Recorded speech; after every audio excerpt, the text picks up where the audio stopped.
Warga negara asing asal India terseret ombak dan meninggal setelah melakukan aktivitas berenang di pantai Diamond Beach, Nusa Penida, Kamis 27 Juli.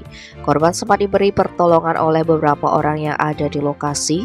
Kapolsek Nusa Penida, Kompol Ide Bagus Putra Sumerta mengatakan kejadian tersebut berawal pada Rabu, tanggal 26 Juli. Korban Runwal Aditya Rikap, 23 tahun, asal India bersama saksi Syed Kosaska Natalia Victoria, 23 tahun, asal Polandia tiba di pelabuhan Banyarnyuh perjalanan dari Gili ke Nusa Penida. Kemudian langsung menyewa kendaraan untuk menuju ke Hotel Mahendra Cottage, Desa Pejukutan, tempat mereka menginap selama di Nusa Penida.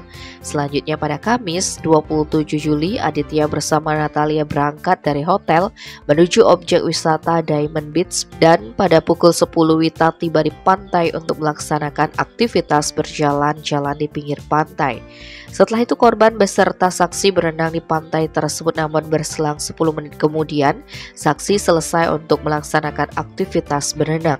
Tetapi korban masih melanjutkan berenang dan 20 menit kemudian saksi melihat korban sudah ditarik keluar oleh beberapa orang.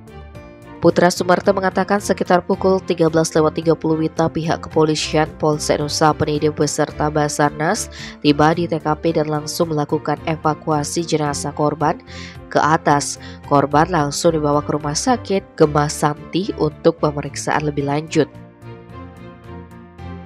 Tim Bali Express melaporkan.